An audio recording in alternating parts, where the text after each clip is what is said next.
story, I could promote it from a certain angle. I could say, for example, my story today is about the revamped version of Twitter. I could say, you know, Twitter is now pulling people back to the website where for years we've been using other apps because they were better than what twitter.com offered. So I pull out one sentence there and I tweet it. It might get people interested in reading who hadn't otherwise been. So I think we all at the Journal use Twitter for self-promotion, and we also use it for stalking. And you should. I think if you're not using Twitter to learn about the people that you're working with and covering, you're really missing the boat. And TweetDeck is a tool that I use every day. It's always opened on my desktop. I create feeds or columns according to what I'm writing about so that I'm aware of what the community is saying, but I'm constantly aware as well that the community is this very, you know, specific sect. It's people who are very plugged in most cases, who are always online, who are very loud and opinionated. And again, I'm generalizing here, but the group of people who comment about my stories on Twitter is different than those who comment on WSJ.com, and that's different than the group of people who email me about my stories. So it's, I think, important to keep that in mind and put it into perspective. You know, if you don't have a thick skin, you could get easily offended on a social network like Twitter or Facebook or that kind of thing. I think it's interesting to note Facebook subscriptions have really, I think, taken off for some people. Those are the way, they're sort of like Twitter on Facebook. You can publicly post anything and share it with people. And that's an interesting new angle that Facebook is using to get into this mix. And I think, of course, I see two people here in the front with their iPads. I think that's changed the way we interact with content.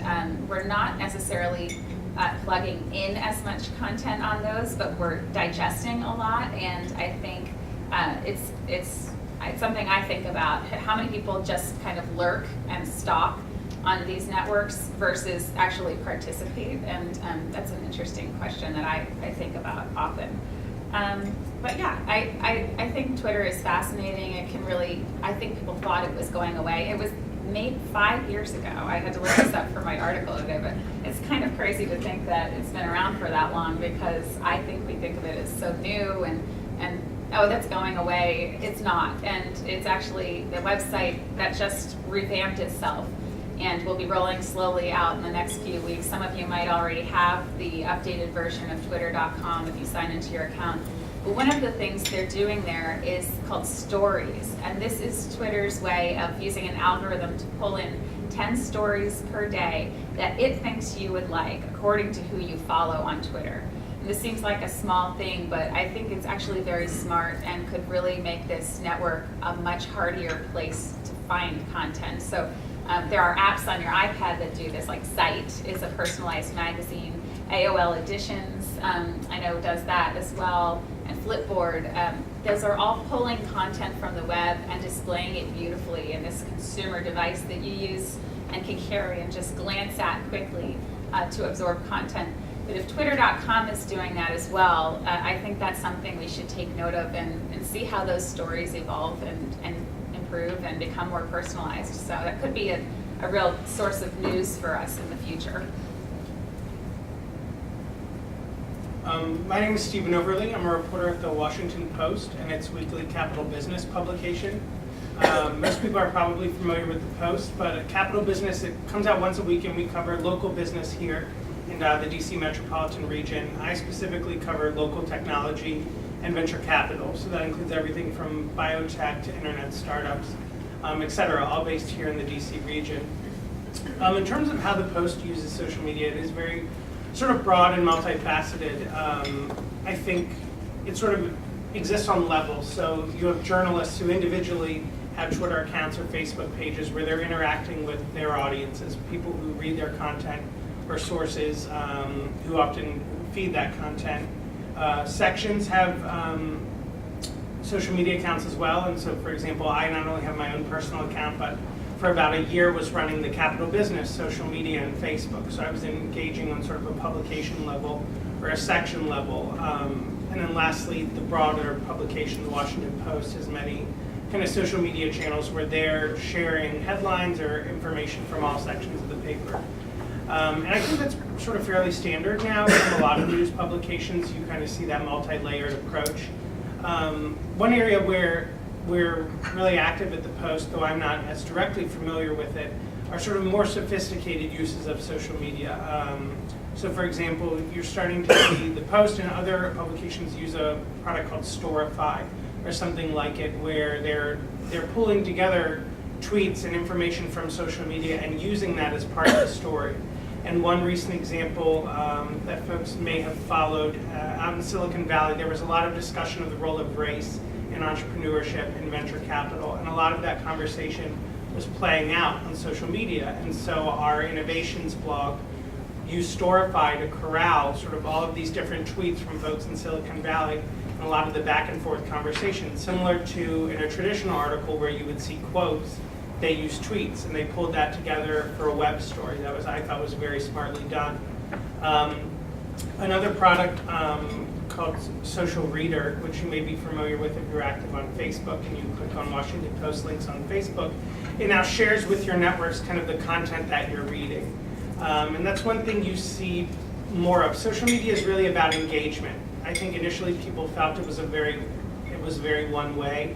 Particularly from a news media perspective, kind of you push your articles or you push your content out to users. But really it's about not only engaging with your users as a publication or your subscribers as a publication, but getting them to engage with one another about your content. Because that becomes a much more meaningful experience. And that's the kind of thing that used to take place around the kitchen table and is now taking place online, which has a lot of interesting implications when it comes to advertising and generating content and things like that. And Trove, which is a news generation or aggregator based on your interests. And so there's all these different ways that I think the Washington Post and many other news outlets now are trying to get more sophisticated about social media and use it to determine what your interests are and what stories are important to readers and how we can better tell them. Great, thank you. So it's good to know this article. Like I said, if you want to see me, I give you a link or send an email. This article is right on. A couple things that you all raised, literally it feels like you wrote this article. One comment here was, it used to be that when a story went live, that was the end. Now it's the beginning. The audience can comment, share, add, or even change information to articles.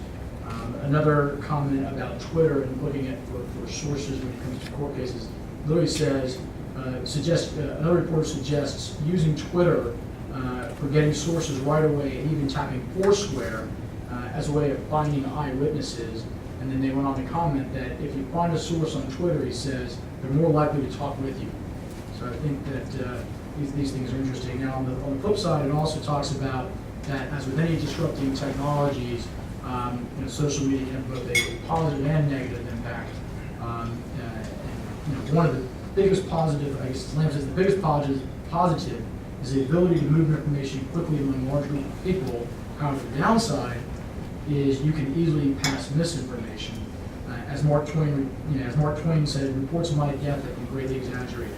So I think that again, a lot of the things that you all have said here this article is right on. So with that being said, do we have any questions that we want to kick the Q&A off with, or we got a number of questions here. Go ahead, please. I guess I could ask anybody, when you're evaluating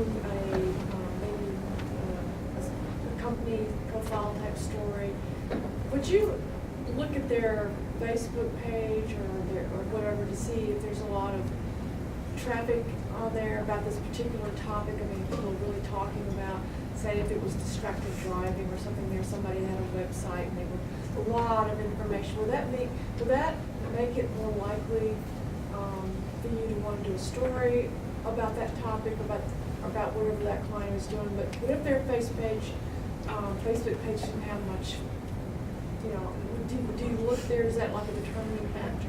You know what I'm saying? I don't cover companies specifically, but I think it's, as a reporter, you're deciding what it is you want to share with your audience. But, as we bring in these social networks, those are helping shape what's popular. Like you just suggested, you know, story ideas come from other stories, so I think that can help it. I would never decide to cover a company based on their Facebook page's activity, you know, I think that's my only thing, maybe, but. Yeah, I mean, I would add to that, because I do cover a lot of local companies particularly. I wouldn't say it's a make or break thing. I probably will look at it, particularly because if I'm going to Google that company or do other web research, that's sort of bound to come up. And why not, if it's out there. But I would say, one, there are a lot of companies that still don't have the most sophisticated uses of social media, and so if their channels are kind of slow, that's not necessarily an indicator that a company is not interesting or doesn't have a kind of a unique story. But if they're, you know, if it's something a lot of people are talking about, you know, that's sort of where journalists naturally flock to, is where there's a lot of interest, where there's a lot of conversation, and where the story is. And so because more of that's playing out on social media, I would say it probably wouldn't hurt. Yeah. I might just add that I think a lot of executives working for corporations have these pages out there as their way of learning and experimenting. They're not that fluent in working in it. The few that are, what I would tend to look for is probably you know, find them on either LinkedIn groups that are leading. So they might be a category expert as well as a company expert. Or we look to Twitter for people who follow those people. And I don't look at the number of followers as an indicator. I look more at the kind of things that give us a sense of their influence in the community. And like Katie, TweetDeck, we got lots of channels. I kind of start to know who's following whom. And the people, if I have a question, does anybody know good sources or can help round out this story, I can actually go to that group, and more often than not, I get some pretty quick response. And so what I'm finding is less the expertise and more the speed of finding experts to comment is how I'm using the social media. Just to follow on to that idea, one article I read yesterday was from Harvard Business Review, which questioned the value of clout and other algorithmically generated influence ratings. And I just wondered among the panel here what your thoughts are on that. Is that, for vetting stories, is that a valuable tool? You go to the profile and then to the clout score, or do you think it's more hype than it is hope? I was recently introduced to clout, and I'm disappointed in my clout score. Mine is low also. That's why I'm hoping to get some validation. And I know some journalists who really pay attention in that they're freelance journalists who are promoting themselves and their clout score they think will help promote them. But I wouldn't look to clout as an indicator of somebody's overall influence. You want to share what cloud is? I don't know if everybody knows what that is. How do it takes your social media, and correct me if I'm misstating this, takes your social media activity and followers and assigns you an influence score based on that. Don't forget the quadrant. It puts you in the quadrant, just like a card. Yeah.